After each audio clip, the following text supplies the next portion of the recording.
Video like जरूर कर लीजिए और ऐसे वीडियो लगातार फ्री में पाने के लिए चैनल को तुरंत सब्सक्राइब कर लीजिए और बेल आइकन को जरूर टैप कर लीजिए ताकि आगे भी सारे वीडियो आपको मिलते रहे। यूट्यूब में फॉलो करते हैं तो प्लीज ये वाला फ्री टेलीग्राम चैनल जरूर ज्वाइन कर लीजिएगा। सारे नोटिफिकेशन सारे अपडेट यहीं पे आते हैं, ध्यान रखो। देखिए, इससे पहले अगर आप हमारी टीम के पेड ग्रुप से जुड़ना चाहते हैं तो ये टीम का संपर्क सूत्र है, आप यहां से संपर्क कर सकते हैं। हमारी टीम से जुड़कर आप UKPSC, BPSC, UPPSC, UP triple SC, RO की तैयारी कर सकते हैं। इसके अतिरिक्त जितने भी प्रकार के सिविल सर्विसेज एग्जाम की तैयारी आप हमारे टीम के माध्यम से कर सकते हैं। ये ज्ञान सर का व्हाट्सएप नंबर है, आप यहां से भी संपर्क कर सकते हैं। टेलीग्राम पर @study for civil services search करके हमें जरूर फॉलो कीजिएगा। प्ले स्टोर से हमारा application study for civil services जरूर इंस्टॉल कीजिएगा। आप प्ले स्टोर पे जब आप एप्लीकेशन को सर्च करेंगे तो आपको ये वाला आइकन दिखेगा, आप वहां से इसको जरूर इंस्टॉल कीजिएगा। चलिए फिर स्टार्ट करते हैं अपनी क्लास को। यहाँ पर पहले आपको हेडिंग दिख रहा है कैलेंडर। कैलेंडर क्या होता है या पंचांग इसको हिंदी में कहते हैं। देखिए, कैलेंडर एक ऐसा चार्ट होता है, एक ऐसी तालिका होती है जिसमें किसी भी दिन, वार और समय का जिक्र किया गया होता है ना। तो पंचांग की बात किया जाए तो जो भी प्रसिद्ध व्यक्ति थे किसी भी धर्म या समुदाय से जुड़े, उन्होंने अपने हिसाब से अपना कैलेंडर जारी किया था। लेकिन वर्तमान में हम जिस कैलेंडर की बात करेंगे इसको ग्रेगोरियन कैलेंडर कहते हैं। ग्रेगोरियन कैलेंडर, आपने जो ये कैलेंडर देखा है जिसमें वर्ष 1 जनवरी से प्रारंभ होता है और इसकी समाप्ति 31 दिसंबर के दिन होती है ना, यही ग्रेगोरियन कैलेंडर है वर्तमान में जो चल रहा है। जिस हिसाब से हम लोग समय को कैलकुलेट करते हैं ये ग्रेगोरियन कैलेंडर है। ग्रेगोरियन कैलेंडर ये पूरी तरीके से सूर्य पर आधारित कैलेंडर है। सूर्य पर आधारित मतलब इसमें जितने भी दिनों का निर्धारण किया गया ये सूर्य के बेसिस पर किया गया। इसे यहाँ पे थोड़ी सी टाइपिंग मिस्टेक है, यहाँ पे होगा इसे पहली बार अक्टूबर 1582 में अपनाया गया। अपनाया गया का मतलब क्या, देखिए इसका स्वरूप था, है ना, इसके स्वरूप को धीरे धीरे परिवर्तित किया गया। जो वर्तमान स्वरूप है इसे ये अक्टूबर 1582 में पहली बार अपनाया गया था। ठीक, एक वर्ष में 365 दिन 5 घंटे 49 मिनट 12 सेकंड होते हैं। ये क्वेश्चन पूछने वाला नहीं है, ऐसा नहीं कि पेपर में आएगा, ये बस जानकारी के लिए आप जानते रहेगा। फादर ऑफ कैलेंडर कौन है? Julius Caesar. Father of calendar है Julius Caesar. Father of modern calendar, जो वर्तमान में कैलेंडर हम लोग देख रहे हैं, इसके पिता है ग्रेगोरी। ठीक, अब देखिए भारत का राष्ट्रीय कैलेंडर अगर इसकी बात की जाए तो भारत का राष्ट्रीय कैलेंडर शक संवत है।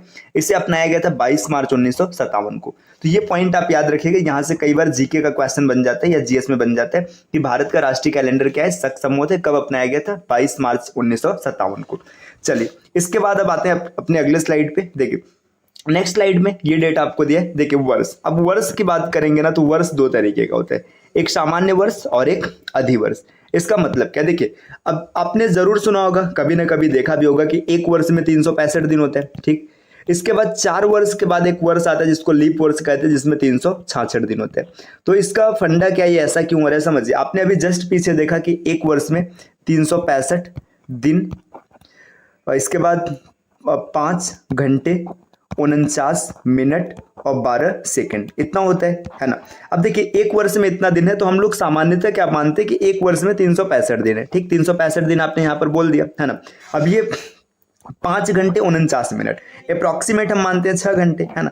ऐसे 6 घंटा ये बचता हुआ चलेगा। तो जब 4 वर्ष पूरा बीतेगा ना तो 6 चौका 24, मतलब एक दिन एक्स्ट्रा बन जाएगा जिसको कि मतलब अधिवर्ष में शामिल किया गया। इस अधिवर्ष में जो आपकी फरवरी होती है वो 29 दिन की होती है। तो देखिए सामान्य वर्ष क्या होता है, कोई भी ऐसा वर्ष जिसमें ये 365 दिन होता है उसको हम लोग सामान्य वर्ष कहते हैं। अधिवर्ष जिसमें 366 दिन होता है। 366 दिन मतलब ये एक दिन एक्स्ट्रा कहाँ से आया, इसका भी वर्णन हम लोगों ने यहाँ पर कर लिया। देखिए ये 5 घंटे 49 मिनट ये जो बच रहा मतलब 12 सेकंड है, इसी से 4 वर्ष बनेंगे तो मतलब 4 वर्ष बाद क्या होगा, एक दिन एक्स्ट्रा निकल आएगा।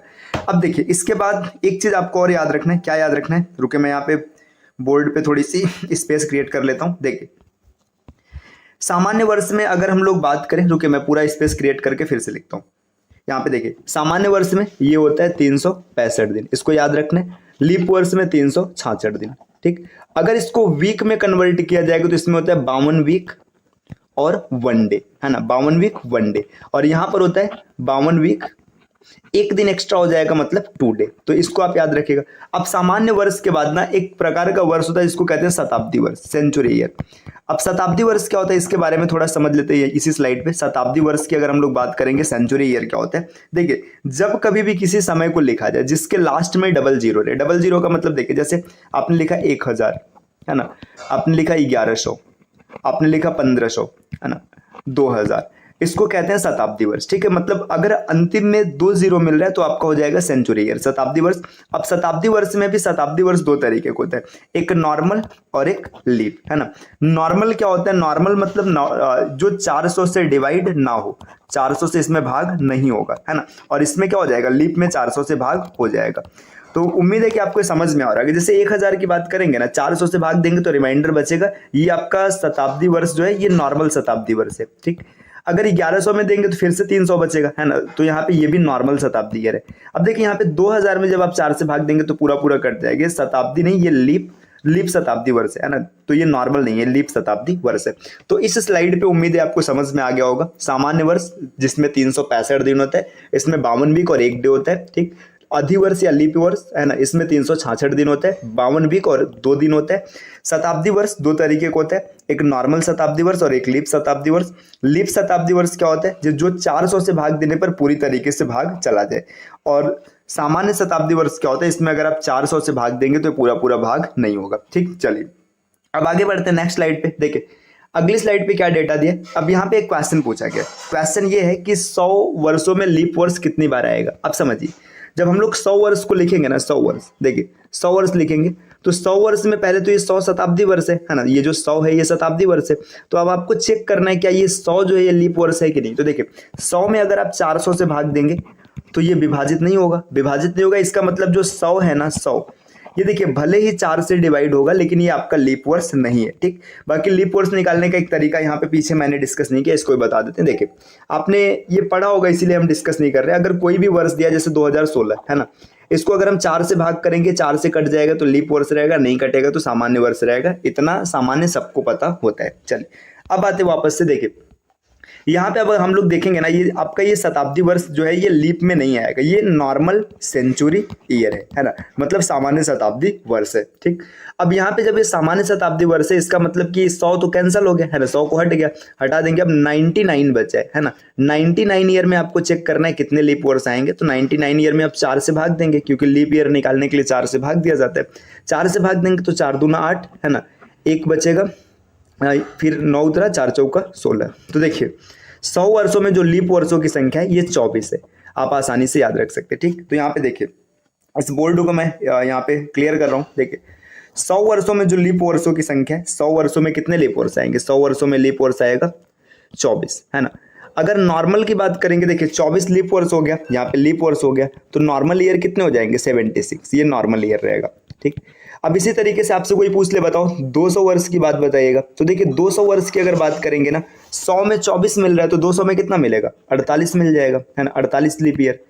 और नॉर्मल ईयर कितना हो जाएगा? 76 का डबल। अब अगर 300 वर्षों की बात करेंगे, बताओ 300 वर्षों में कितने लीप ईयर होंगे? तो इसका ट्रिपल हो जाएगा, 72, है ना, लीप ईयर। अब अगर आपसे कोई पूछ ले बताओ 400 वर्षों में कितने लीप ईयर होंगे? 400 की बात करेगा, अब एक चीज समझिएगा, 24 चौका 96 तो आएगा ही आएगा, है ना। प्लस अब यहाँ पे एक चीज देखिए, जो 400 है ना, 400 को 400 से अगर भाग देंगे तो ये आपका क्या हो जाएगा? ये आपका सेंचुरी लीप ईयर है, मतलब एक लीप वर्ष यहाँ से आपको एक्स्ट्रा मिल जाएगा। तो 96 + 1 = 97, है ना। तो ये साइक्लिसिटी आपको याद रखनी है। सिर्फ साइक्लिसिटी क्या कहता है, देखिए यहाँ पे साइक्लिसिटी इसकी कुछ ऐसी बन रही है कि जो 100 ओके स्पेस क्रिएट करना है। देखिए जो 100 वर्षों में लीप वर्ष है, यहाँ पे 100 में लीप वर्ष की बात करेंगे 24 निकल के आएगा। 200 में बात करेंगे, 200 वर्षों में 48 निकल कर आएगा। 300 वर्षों के लीप वर्ष की बात करेंगे तो यहाँ पे आएगा 72। 400 वर्षों की बात करेंगे तो यहाँ पर आएगा 97। अब 500 वर्षों की अगर बात किया जाए तो देखिए 97 में 24 को ऐड कर देंगे। जब 24 को ऐड करेंगे तो 121, है ना। तो आपको ये 400 तक याद रखना है। वापस से फिर ये साइक्लिसिटी रिपीट होता रहेगा। और नॉर्मल ईयर की अगर बात करेगा तो 76 को आप लेते हुए चलेंगे। चलिए आते हैं नेक्स्ट स्लाइड पे, स्लाइड नंबर 6, है ना। देखिए अब यहाँ पे आपसे एक और क्वेश्चन पूछे, बताइए 100 वर्षों में 29 तारीख कितनी बार आएगा। वाह, ये एक बेहतरीन क्वेश्चन है ना, 100 वर्षों में 29 तारीख कितनी बार आएगा। अब देखिए सबसे पहले तो आपको ये समझना है कि 29 तारीख आता कैसे। अगर हम नॉर्मल ईयर की बात करें, नॉर्मल ईयर, है ना, नॉर्मल ईयर में क्या होता है, आपको जो 29 तारीख मिलेगा ये जनवरी में मिलेगा और फरवरी में नहीं मिलेगा, है ना। इसके बाद मार्च, अप्रैल, मई, जून हर जगह मिलेगा। तो जो नॉर्मल ईयर है, नॉर्मल ईयर में अगर हम लोग देखें तो हमें कुल मिला जुला करके कितने 29 तारीख मिलेंगे। नॉर्मल ईयर में आपको मिलेगा टोटल 11-29 तारीख, 11-29 मिलेगा, है ना। और लीप ईयर की बात करेंगे तो फरवरी में भी 29 तारीख आएगा, तो लीप ईयर में मिलेगा 12-29 तारीख। ठीक, अब नॉर्मल ईयर जितने होंगे उसमें 11 से गुणा कराएंगे और लीप ईयर में 12 से गुणा कराएंगे। तो अब अभी हम लोगों ने पीछे निकाला था 100 वर्षों में जो लीप ईयर होता है इसकी संख्या कितनी होती है, 24 होती है, और जो नॉर्मल ईयर होता है उसकी संख्या कितनी होती है, 76 होता है। तो देखिए लीप ईयर में 29 तारीख कितनी बार, 12 बार, और नॉर्मल ईयर में 29 तारीख कितनी बार, 11 बार। अब मल्टीप्लाई करेंगे, देखिए यहाँ पे इसको जोड़ देंगे, 12 बार हमें 144 288 आ जाएगा, और इसको अगर आप ऐड करेंगे तो 760 में 76 अगर जोड़ेंगे तो देखिए 760 और 76 है ना, 6 7 6 13 और 836 है ना, 836 मिलेगा। और इन सबको अब हम लोग अगर जोड़ देंगे तो 8 3 8 6 14, एक हासिल है, ठीक है, 8 4 12, ठीक है, फिर से एक हासिल है, 8 2 10 1 11 है ना, 1124 लीप ईयर 29 तारीख मिलेगा आपको 100 वर्षों में। मतलब 100 वर्ष जब आपके पूरे बीतेंगे तो 1124 बार 29 तारीख आएगा। ठीक, इस चीज को आप याद रख सकते हैं। देखिए इसके बाद ना आप यहाँ पे समझिएगा थोड़ा सा। अब अगर आपसे कभी पूछ ले कि बताइए 200 वर्षों में कितनी बार 24 तारीख आएगा, तो 200 वर्षों का कॉन्सेप्ट क्या हो जाएगा, जितना 100 वर्षों में आ रहा है उसका क्या हो जाएगा, डबल हो जाएगा, है ना, क्योंकि यहाँ पे एकदम सेम टू सेम वही रहेगा। तो आपको ऐसे याद रखना है 100 वर्षों में 1124 बार आएगा, 200 वर्षों में 29 तारीख कितनी बार आएगा ये कोई पूछ ले तो 2248 बार आएगा। 300 वर्षों की अगर बात करेंगे कि 29 तारीख कितनी बार आएगा तो 3372 बार आएगा। और अगर 400 वर्षों में कोई पूछ ले तो 4400, देखिए 4400 और ये 11 मतलब यहाँ पे हो जाएगा, और यहाँ पे आपका हो जाएगा 96, है ना। ये टोटल इतना आना चाहिए था लेकिन इतना नहीं आएगा। अभी आपने देखा था ना 400 वर्षों में एक एक्स्ट्रा लीप वर्ष होता है तो इसमें एक ऐड हो जाएगा, तो आपको मिलेगा 4497, है ना। तो ये पॉइंट आप यहाँ से याद रखेंगे। 100 वर्षों में 29 तारीख इतनी बार आएगा, 200 वर्षों में इतनी बार, 300 वर्षों में इतनी बार, 400 वर्षों में इतनी बार। अब ये जो 29 तारीख और लीप वर्ष का फंडा है इसको मैं पूरा एक स्लाइड में डिस्कस कर लेता हूँ, एक चार्ट पे। देखिए इसी में मैं आपको बता देता हूँ ये कैसे बनेगा। देखिए आपको याद रखना है, ये डायरेक्टली कई बार क्वेश्चन बनता है। अगर 100 वर्षों में आपसे पूछे बताइए कितने लीप वर्ष, तो 24, है ना। 200 वर्षों में कितने लीप वर्ष, 48। 300 वर्षों में कितने लीप वर्ष, 72। 400 वर्षों में कितने लीप वर्ष, 97, है ना। अब इसके बाद जितने की साइक्लिसिटी रहेगी आप उसको रिपीट कीजिए। 97 में बोल के 96 लिख रहा हूँ, देखिए मिस्टेक है ना, 97, रुकिए इसको लिख लेते हैं 97। अब अगर यही 500 में पूछेगा तो आप इस साइक्लिसिटी को वापस ऐड करते जाइएगा। अब यही पूछ लेना कि बताइए 100 वर्षों में 29 तारीख कितनी बार आएगा, तो 1124। देखिए 24 यहाँ पर भी है, 24 यहाँ पर भी है। 200 वर्षों में कितनी बार आएगा, बस 11 का डबल 2200 और 24 का डबल 48, है ना। 300 वर्षों में कितनी बार आएगा, तो 3372। 400 वर्षों में कितनी बार आएगा अगर इसकी बात करेंगे तो 4497। तो देखिए ये लास्ट का डेटा तो सेम है, आप एक को याद कर लीजिएगा, बाकी 11 का मल्टीपल चल रहा है तो आप आसानी से क्लियर कर लेंगे। ठीक, ये भी आपका स्पष्ट हो गया। चलिए नेक्स्ट स्लाइड नंबर 7। देखिए स्लाइड नंबर 7 पे यहाँ पे एक पॉइंट लिखा है ऑड डेज। ऑड डेज का मतलब क्या है, देखिए ऑड डेज कहते हैं किसे, जो कैलेंडर होता है ना, कैलेंडर मतलब एक सप्ताह में दिनों की संख्या कितनी होती है, 7, है ना।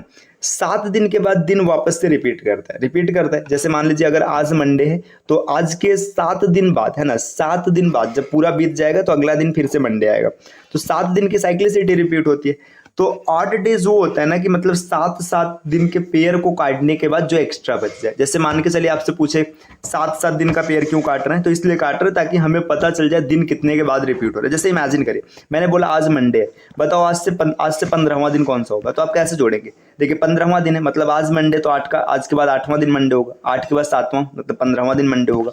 तो 15वां दिन पूछा है, 15 दिन बाद नहीं, है ना, तो ये मंडे हो जाएगा। ठीक, तो आप आसानी से निकाल लेंगे। तो ऑड डेज की बात करते हैं, इसको निकाला कैसे जाएगा। देखिए 8 डेज निकालने के लिए आपको कुछ नहीं करना है, जो भी दिया रहेगा उसमें आप क्या करेंगे, आप सीधा 7 से भाग करेंगे।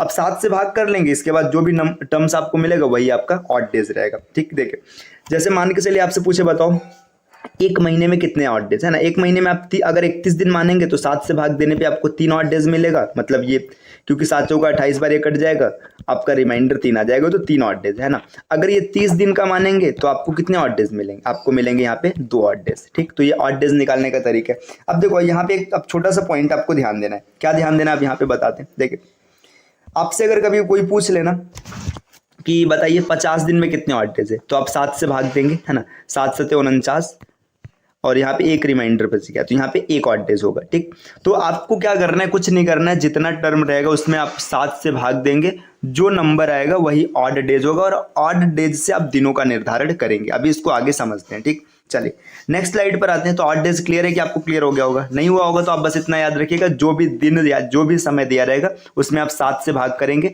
जो आपको शेष फल मिलेगा वही आपका ऑड डेज बनेगा। चलिए नेक्स्ट स्लाइड नंबर 8 पर आते हैं। देखिए स्लाइड नंबर 8 क्या है, यहाँ पे लिखा है शताब्दी में विषम दिन।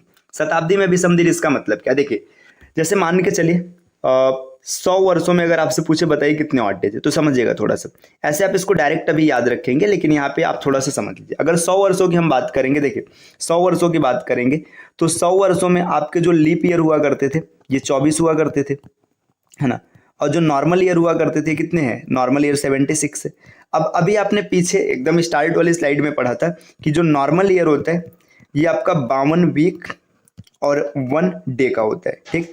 जो लीप ईयर होता है ये 52 वीक और 2 डे का होता है।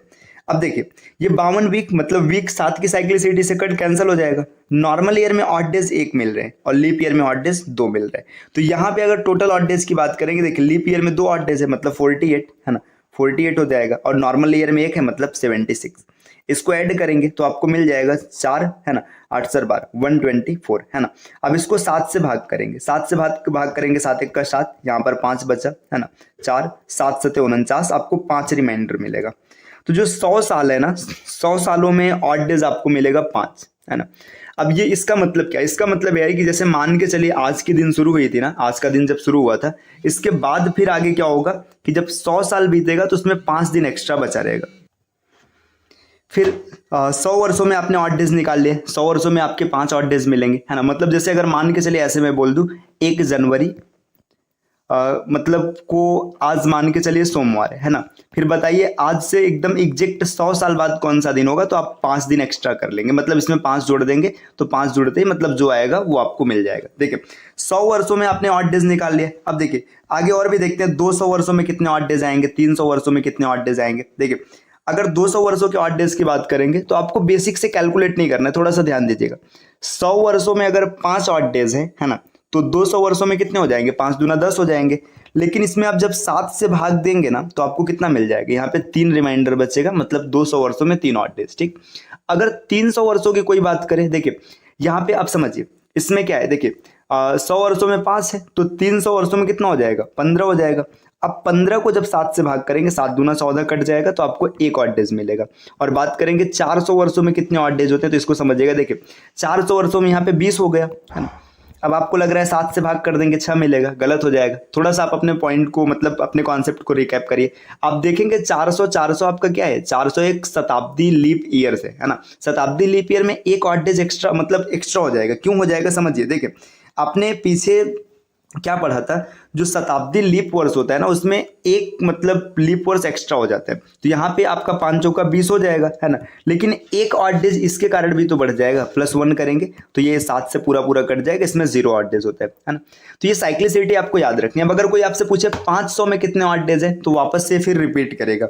रिपीट करने का मतलब क्या समझिए, अगर आपसे कोई पूछे 500 में कितने ऑड डेज मिलेंगे, तो आपको वापस से 5 ही ऑड डेज मिलेगा, ठीक है। 600 में कितने मिलेंगे? 3 मिलेगा। 700 में कितने मिलेगा? 1 मिलेंगे, है ना।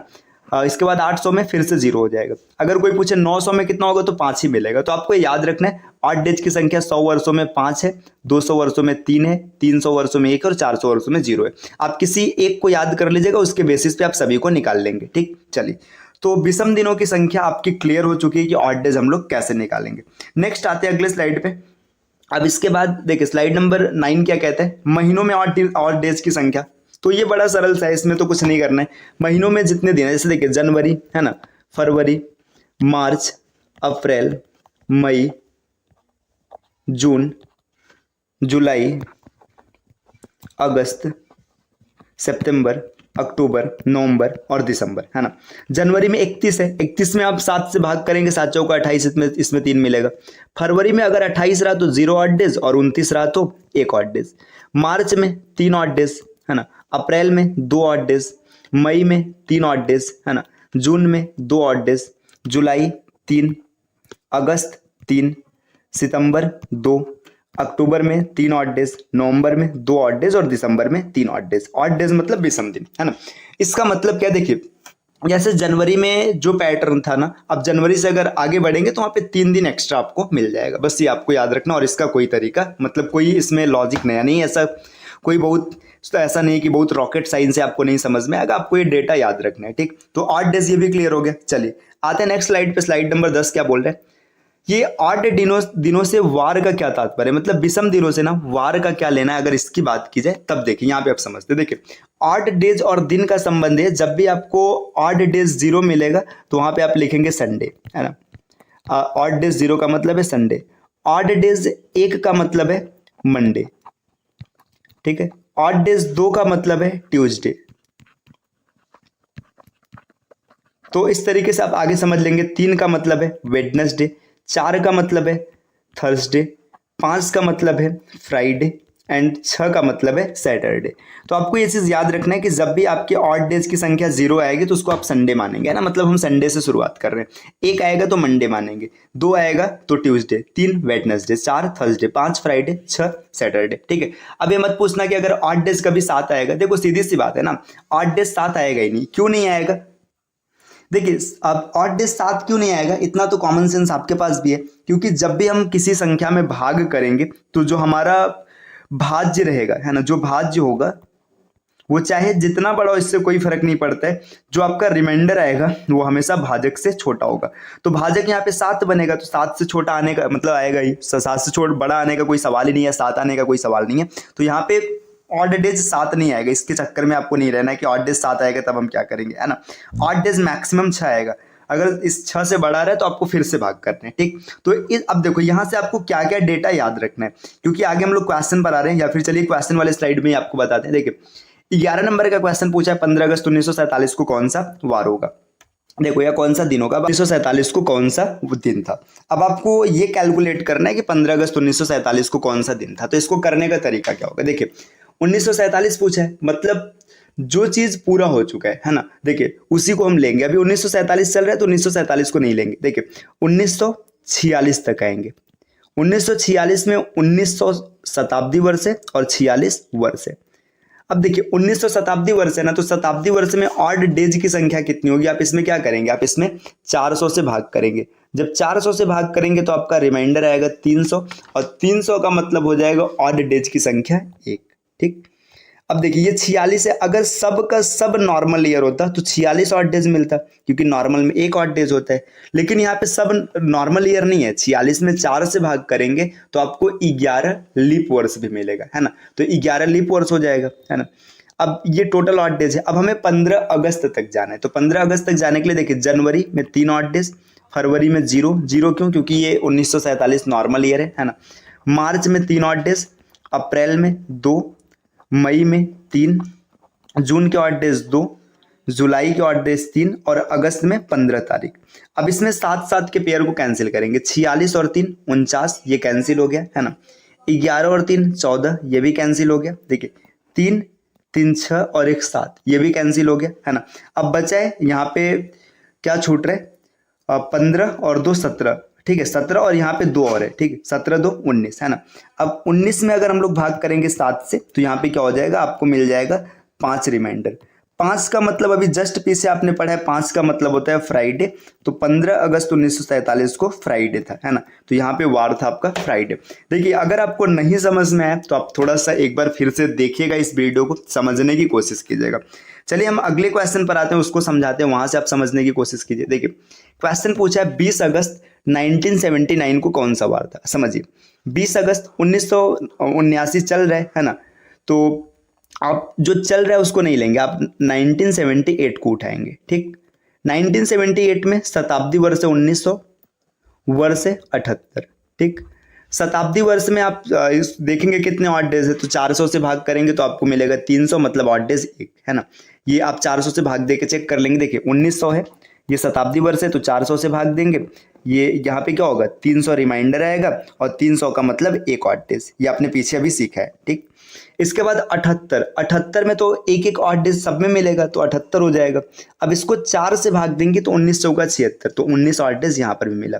तो ये टोटल जो है ना वो मतलब 1978 डन करने में इतने 8 डेज मिलेंगे, ठीक। अब आपको 20 अगस्त तक जाना है, तो देखिए 20 अगस्त तक जाने का मतलब है जनवरी, अब ये देखिए नॉर्मल ईयर है क्योंकि लीप ईयर्स नहीं है, तो यहाँ पे फरवरी में 0, मार्च में 3, अप्रैल में 2, मई में 3, जून में 2, जुलाई में 3 और 20 अगस्त, है ना। अब 7 के पेयर को कैंसिल करते, देखिए 20 और 1 21, 0 हो गया है ना, मतलब यहाँ पे अब ऑड डेज नहीं बचा है ना।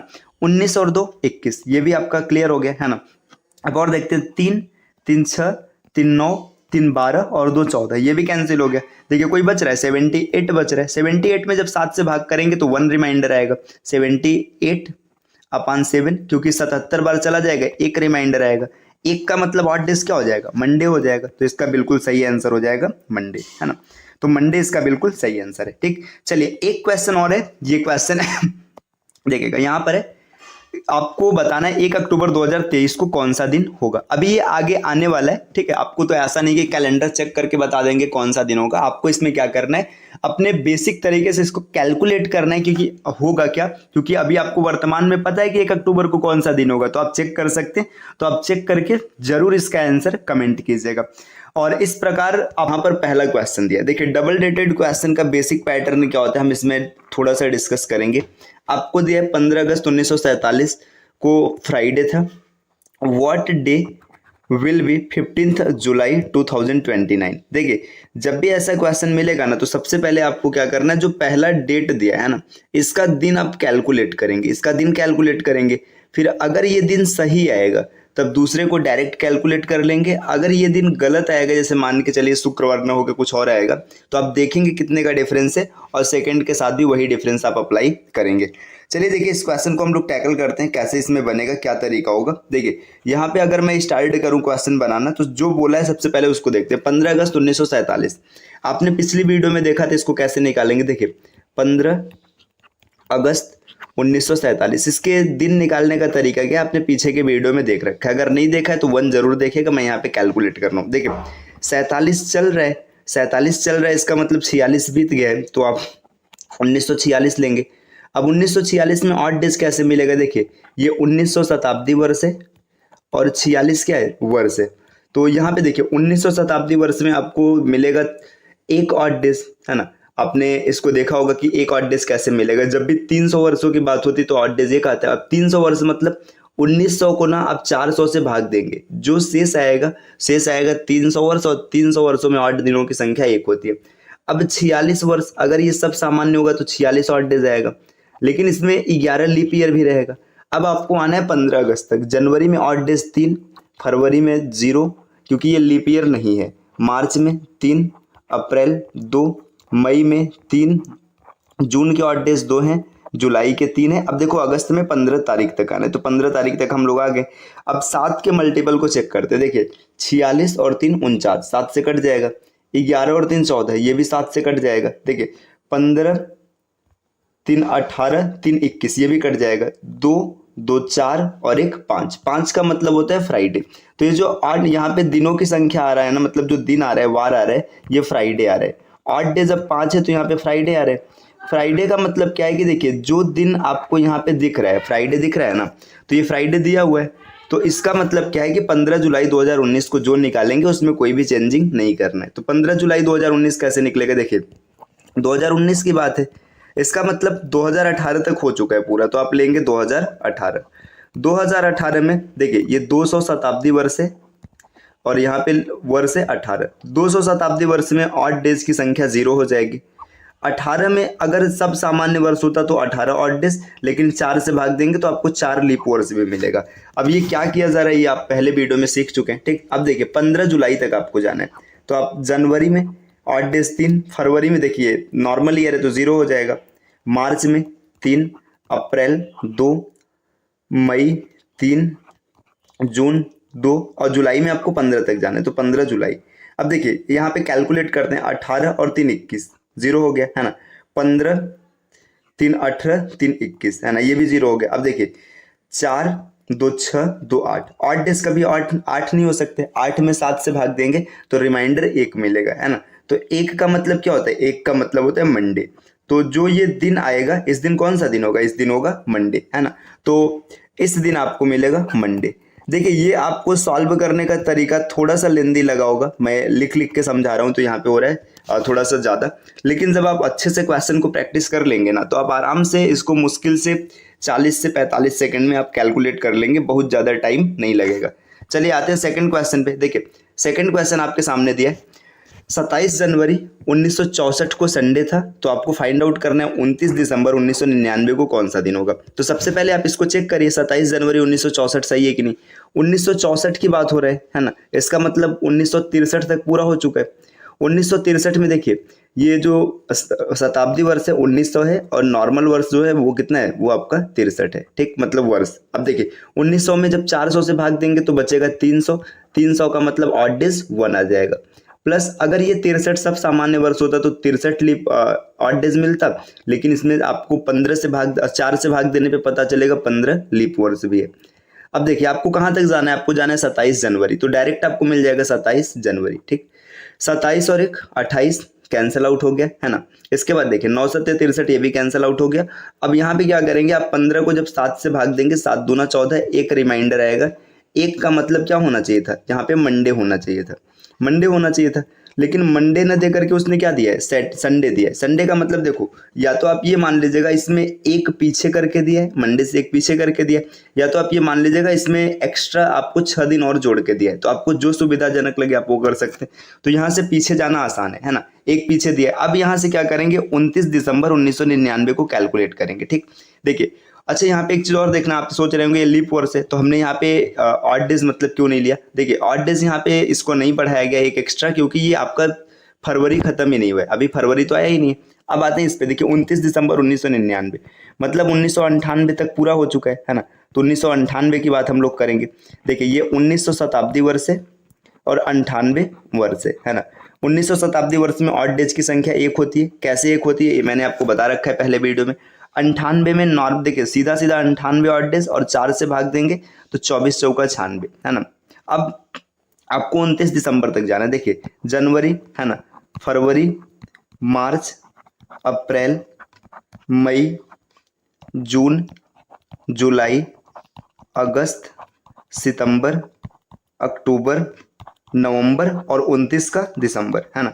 अच्छा ये क्या लिखा जा रहा है, इसमें ऑड डेज लिखा जा रहा है। ऑड डेज मतलब विषम दिन, कितने दिन का अंतर आएगा। अब देखिए जो कटने लायक है काटने, देखिए अगर आप 14 से काटेंगे तो 14 7 98, 7 से कट जाएगा मतलब 7 से पूरा हो जाएगा, 7 और 14 एक ही है मतलब मल्टीपल हैं दोनों। देखिए 24 3 27 और 1 28 ये भी 7 से कट जाएगा। देखिए 3 3 6 3 3 का 9 3 चौका 12 और 2 14 ये भी कैंसिल आउट हो गया। 2 2 4 3 7 ये भी कैंसिल आउट हो गया है ना। 29 और 2 31, 31 को जब आप भाग करेंगे 7 से तो 7 चौका 28, 3 आपको मिलेगा। अब 3 आपको देखो यहाँ पे एक पीछे गया तो हमें भी एक पीछे जाना पड़ेगा, तो आप 3 नहीं 2 मानेंगे। अब जब 2 मानेंगे तो 2 का मतलब क्या होता है, 2 का मतलब होता है ट्यूसडे, ट्यूसडे। तो इस दिन आपका ये ट्यूसडे हो जाएगा या फिर मंगलवार। तो आपका जो ये 29 दिसंबर 1999 है इस दिन मंगलवार बनेगा। आप आसानी से इसको कैलकुलेट कर सकते हैं। चलिए नेक्स्ट अगले प्रश्न पर आते हैं, क्वेश्चन नंबर 5वां। देखिए यहाँ पर दिया है 16 अगस्त 1732 को बुधवार है, तो 29 जनवरी 2050 को कौन सा दिन होगा। इस क्वेश्चन का आंसर आपको कमेंट करना है जरूर है ना। इस क्वेश्चन का आंसर आप कमेंट कीजिएगा कि यहाँ इस दिन कौन सा दिन होगा, ठीक। तो जैसे मैंने तरीका बताया उसी तरीके से क्वेश्चन बनेगा। चलिए अब आते हैं नेक्स्ट क्वेश्चन पे, क्वेश्चन नंबर अगला क्वेश्चन देखो यहाँ पे क्या है।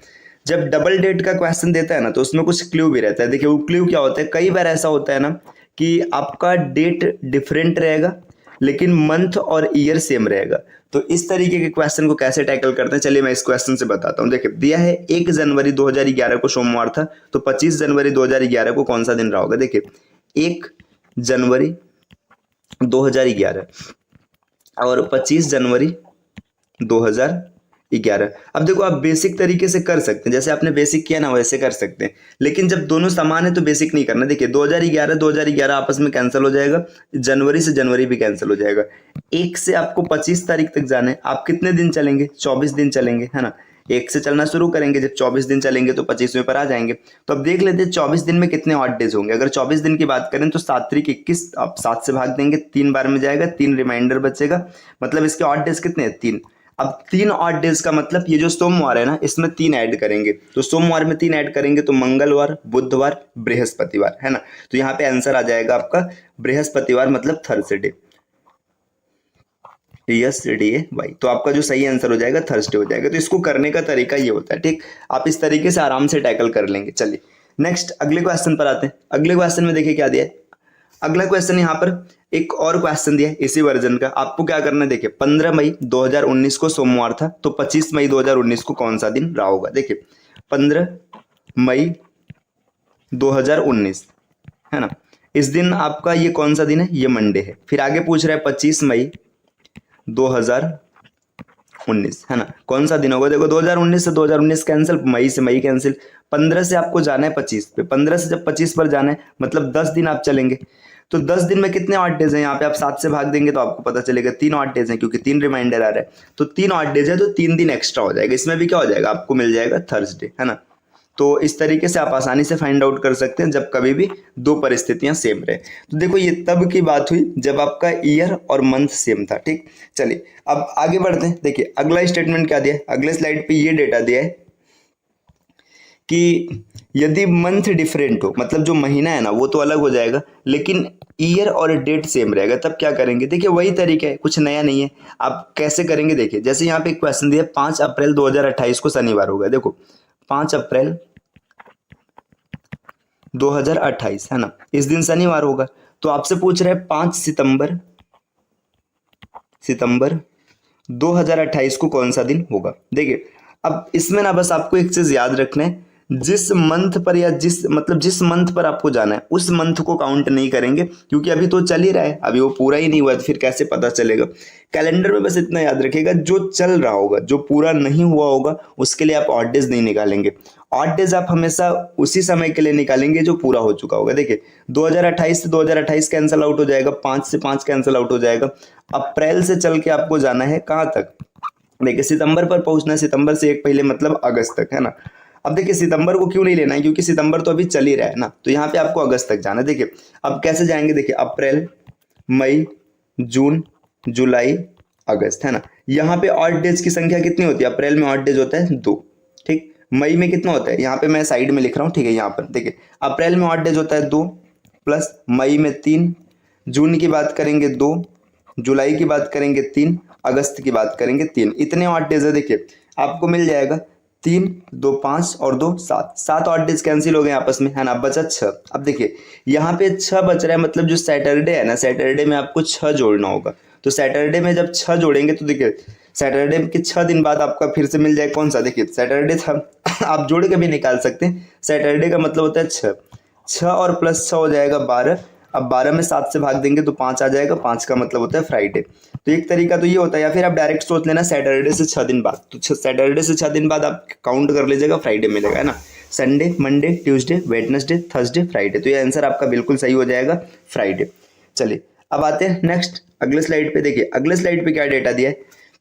देखिए अब यहाँ पे आपको ना वही क्वेश्चन है, वर्जन थोड़ा सा अलग है, ईयर डिफरेंट हो जाएगा, डेट और मंथ सेम रहेगा, तब क्या करेंगे। देखिए यहाँ पे क्वेश्चन समझते हैं। देखिए 12 मार्च 2014 है ना, यहाँ पे आपको दिया है संडे है, तो आपसे पूछ रहा है कि बताइएगा 12 मार्च 2019 को कौन सा दिन या वार रहा होगा। देखिए वही तरीका करना है जो आपने मंथ में लगाया है। 2019 चल रहा है मतलब 2019 पर नहीं जाना है, ठीक है। इससे पहले मतलब 2018 तक हमको पूरा डेटा देखना है। देखो 12 मार्च से 12 मार्च कैंसिल आउट हो गया, 2014 से स्टार्ट करेंगे, 2018 तक जाएंगे। देखिए 18 तक जाएंगे, 19 पर क्यों नहीं जाएंगे, क्योंकि 19 तो अभी चल ही रहा है, 19 पूरा ही नहीं हुआ है ना। तो 14 से देखिए 2014, 2015, 2016 और 2017, है ना। अब इतने वर्षों में कितने ऑड डेज हैं ये आपको फाइंड करना है। 2014 में ऑड डेज की बात करेंगे, नॉर्मल ईयर में ऑड डेज होता है 1, है ना। 2015 में भी ऑड डेज 1, है ना। 2016 में ऑड डेज की संख्या कितनी हो जाएगी 2, क्योंकि ये आपका एक लीप वर्ष है, तो लीप वर्ष में ऑड डेज की संख्या 2 होती है। 2017 में ऑड डेज की संख्या 1 और 2018 में ऑड डेज की संख्या 1, है ना। तो जो ओवरऑल ऑड डेज मिलेगा आपको मिलेगा 6, है ना। मतलब यहां से जब आप आगे बढ़ेंगे ना तो आपको 6 दिन एक्स्ट्रा मिल जाएगा। अब 6 दिन एक्स्ट्रा मिलने का मतलब क्या है, संडे का मतलब 0 होता है, 0 में आप 6 ऐड करेंगे ना जब, तो आपको क्या मिल जाएगा, आपको मिल जाएगा सैटरडे, है ना। तो सैटरडे इस क्वेश्चन का बिल्कुल सही आंसर हो जाएगा। तो सैटरडे इसका सही आंसर है। चलिए आते हैं अगले स्लाइड पर, अगले प्रश्न को देखते हैं। अगला प्रश्न क्या है, देखिए अब देखिए अगला प्रश्न यहाँ पे इसी से रिलेटेड है। देखिए क्या दिया है, 12 मार्च 1756 को रविवार था, तो 12 मार्च 1768 को कौन सा दिन रहा होगा? देखिए 12 मार्च 1756 इस दिन संडे दिया, आपसे पूछ रहा है 12 मार्च 1768। अब देखो कुछ नहीं करना है आपको, यहाँ पे समझिए 12 मार्च से 12 मार्च कैंसिल आउट हो जाएगा। आपको 1756 से लेकर के कहाँ तक जाना है? 1767 तक जाना है। अब इसमें आप आराम से नंबर लिख सकते हैं कैलकुलेट करके। देखिए 56 ये 4 से कट रहा है, लीप ईयर है तो यहाँ पे 2 ऑड डेज है ना। 56 के बाद 57, 58, 59 और ये 60। 60 में ऑड डेज 2 रहेंगे है ना। 61, 62, 63 और यहाँ पे 64। 64 भी लीप वर्ष होगा है ना। 65, 66 और 67 है ना, ये हो जाएगा। अब देखिए यहाँ पे क्या होगा, अब यहाँ पे ऑड डेज को कैंसिल आउट करेंगे। 2, 3, 4, 5, 6, 7 है ना। फिर देखिए 1, 2, 3, 2, 5, 6 और 1 7 है ना। 7 से 7 कैंसिल आउट हो गया, लास्ट में बचा 1 है ना। 1 बचने का मतलब क्या है? ऑड डे मतलब 1 एक्स्ट्रा आएगा। संडे था तो संडे से 1 आगे बढ़ जाएगा, मंडे इसका बिल्कुल सही आंसर हो जाएगा। तो इस दिन आपको मिलेगा मंडे।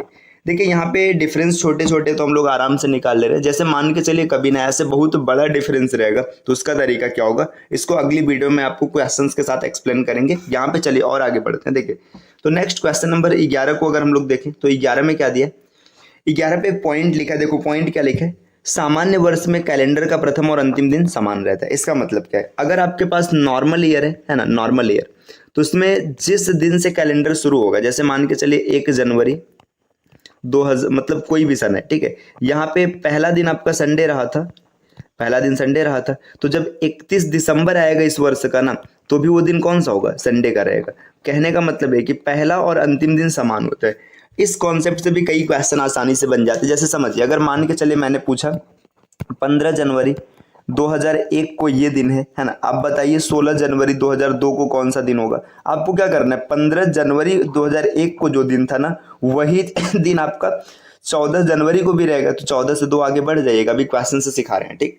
देखिए और आगे दिया कि अधिवर्ष मतलब जो लीप ईयर होता है, लीप ईयर में कैलेंडर का अंतिम दिन ना प्रथम दिन से 1 आगे का होता है। मतलब अगर 1 जनवरी को संडे रहा था है ना, तो जो अंतिम दिन है ये 1 आगे का होगा। मतलब 31 दिसंबर को जो दिन होगा ये आपका मंडे हो जाएगा।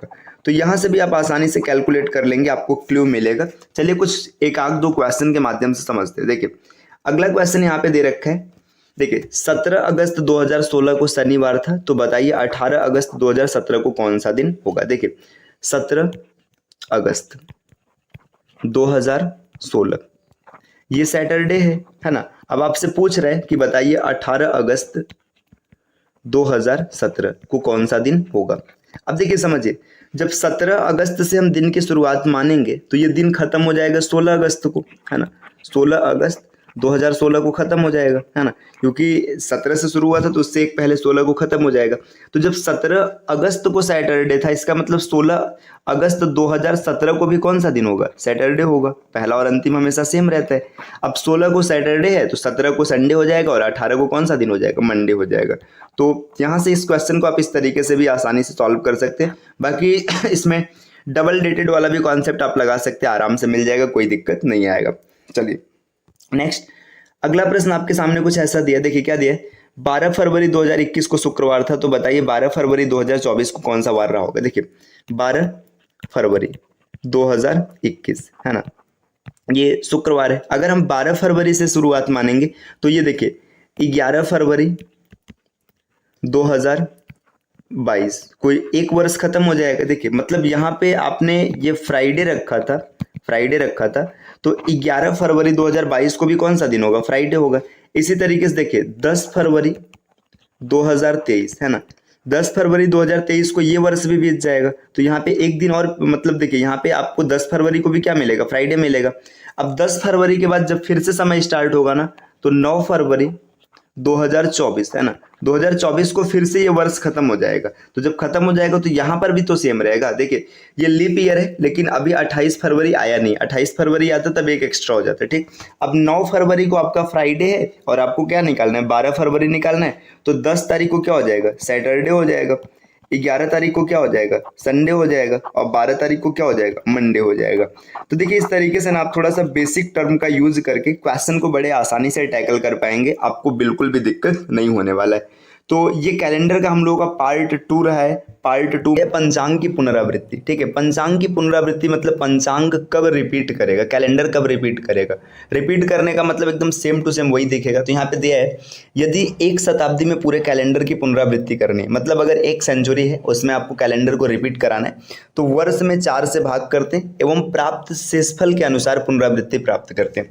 इस लाइन का मतलब क्या है मैं आपको थोड़ा समझा देता हूँ। देखिए, जैसे इमेजिन करिए मैं एक एग्जांपल लिखता हूँ कि 2019 का कैलेंडर कब रिपीट करेगा। ठीक, तो आपने देखिए पीछे देखा था जो 2019 लिखा है ना, इसमें शताब्दी वर्ष 2000 है और जो वर्ष है ये 19 है। अब यहाँ पे क्या बोला गया कि वर्ष में 4 से भाग करेंगे, तो 19 में आप 4 से भाग करेंगे। देखिए जब 4 से भाग करेंगे तो यहाँ पे रिमाइंडर 3 आएगा।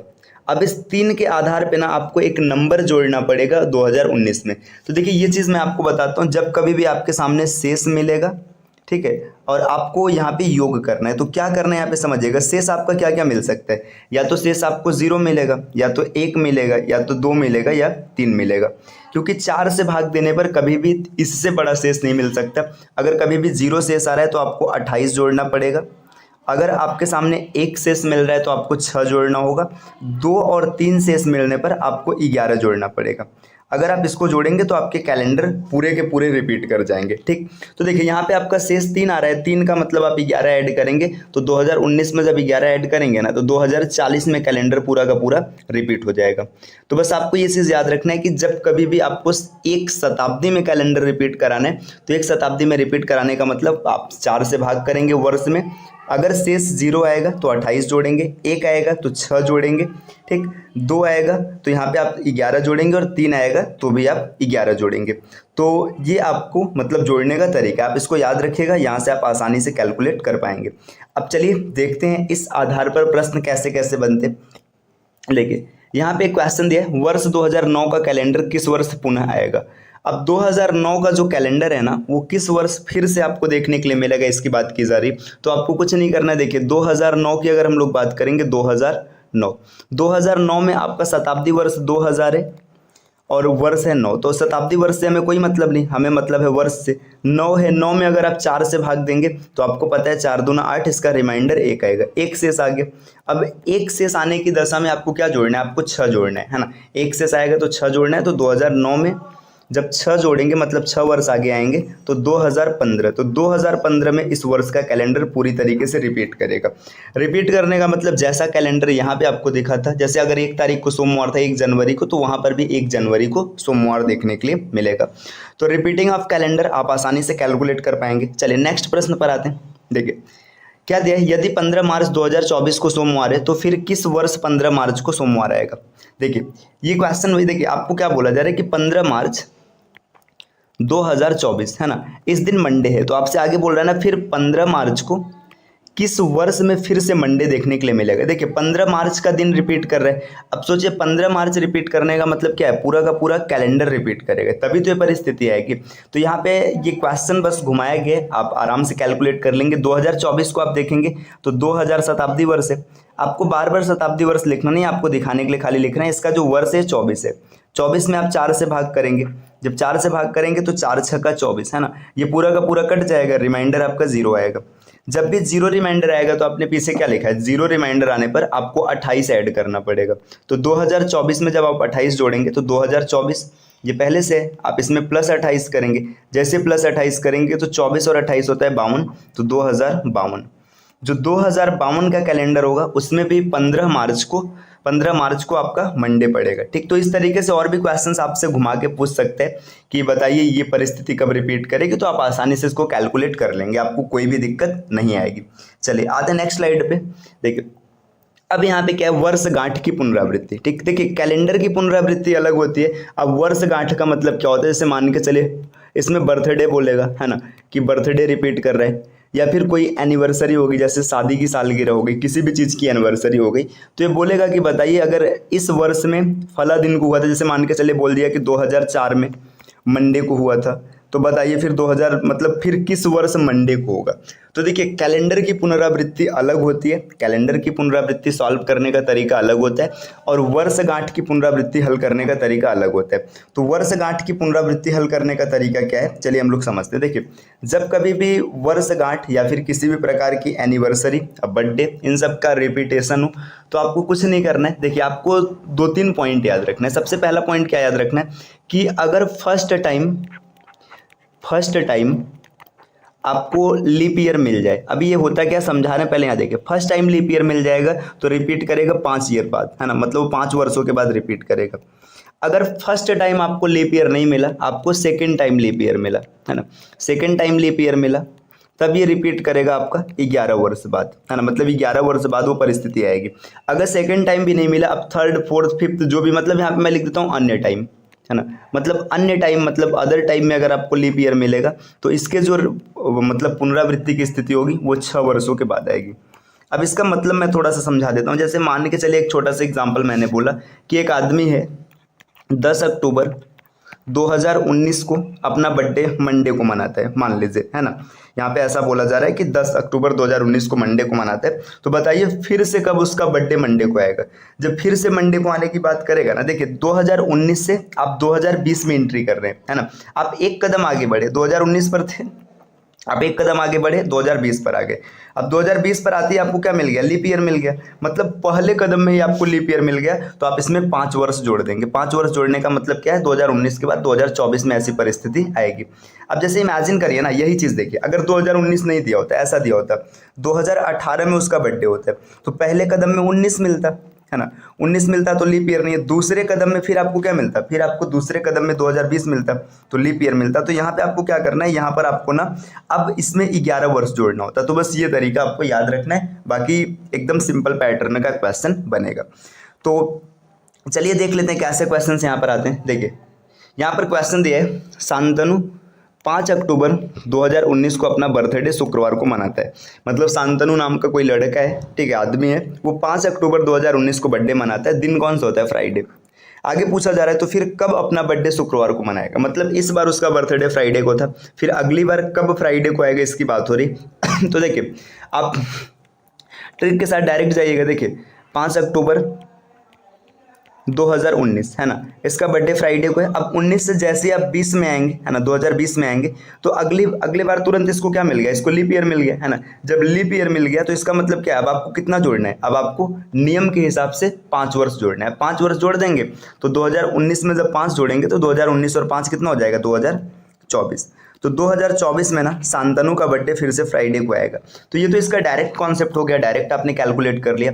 बाकी इसको आपको लगता है कि नहीं हम डायरेक्ट नहीं करेंगे, हम बेसिक तरीके से जाना चाहते हैं, हमें इसका एक्सप्लेनेशन चाहिए कि कैसे आ रहा है। तो देखिए आपने पीछे क्या पढ़ा था, जब कभी भी नॉर्मल ईयर होता है, नॉर्मल ईयर, तो इसका फर्स्ट और लास्ट डे हमेशा सेम होता है ना, फर्स्ट और लास्ट डे हमेशा सेम होता है। और जब लीप ईयर होता है तो जो लास्ट डे होता है वो फर्स्ट डे से एक आगे का होता है। ये आपने पीछे पढ़ रखा है। देखिए 5 अक्टूबर 2019, है ना, 5 अक्टूबर 2019 को अगर यहाँ पे फ्राइडे रखा गया तो देखिए आगे 2020 मिल रहा है। 2020 मिलने का मतलब क्या है कि जब 5 अक्टूबर 2020 को आप जाएंगे ना तो देखिए क्या हो जाएगा, यहाँ पे देखिए फिर 5 अक्टूबर 2020 की बात करेंगे। देखिए 2019 में देखिए ये नॉर्मल ईयर है, 2020 लीप ईयर है ना। अब एक चीज़ देखिए 5 अक्टूबर को जब यहाँ पे फ्राइडे था, इसका मतलब जब ये वर्ष खत्म हुआ होगा, मतलब 4 अक्टूबर आया होगा तो फ्राइडे से एक आगे चला गया होगा, सैटरडे आ गया होगा, है ना। तो फिर से 5 अक्टूबर को संडे है, 2020 को कौन सा दिन है, संडे है ना। फिर जब 5 अक्टूबर 2021 को आएगा तो 21 को एक आगे हो जाएगा क्योंकि नॉर्मल ईयर है, मंडे आ जाएगा। फिर जब 22 को आएगा, है ना, 22 को आएगा तो एक और आगे ट्यूसडे आ जाएगा। फिर जब 23 में आएगा तो एक और आगे ट्यूसडे के बाद वेडनेसडे आ जाएगा। फिर जब 24 में एंट्री करेगा ना, 5 अक्टूबर 2024 में, देखो ये लीप ईयर है तो एक नहीं 2 आगे बढ़ेगा, यहाँ पे थर्सडे और फ्राइडे, तो आपको फ्राइडे मिल जाएगा। तो आप इसको बेसिक तरीके से ऐसे भी एनालाइज कर सकते हैं, आपको कोई दिक्कत नहीं होगा, है ना। बाकी आप याद रखिएगा ये ट्रिक आसानी से हो जाएगा। अदरवाइज आपका ये बेस रहा, आप बेस के साथ भी क्वेश्चन को आसानी से देख सकते हैं, आपको किसी भी प्रकार की कोई दिक्कत नहीं आने वाली है। चलिए नेक्स्ट स्लाइड पर आते हैं। देखिए अगला स्लाइड आपके सामने क्या है, अगला स्लाइड ये बोल रहा है आज गुरुवार है तो 1040 दिन बाद कौन सा दिन होगा। अच्छा ये देखिए अब यहाँ पे रिपीटिंग से हट करके अलग वर्जन का क्वेश्चन है, आपसे पूछा जा रहा है आज गुरुवार है मतलब टुडे इज थर्सडे है ना। इसके बाद फिर पूछ रहा है कि 1040 दिन बाद कौन सा दिन होगा। देखिए जो साइक्लिसिटी होती है कैलेंडर में वो 7 दिनों की होती है ना, मतलब 7-7 दिन पे कैलेंडर रिपीट करते। तो आप यहाँ पे 7 से भाग देंगे, जो भी आपका रिमाइंडर आएगा उस हिसाब से दिन आपको मिलेगा। तो 1040 में आप 7 से कर लीजिएगा भाग।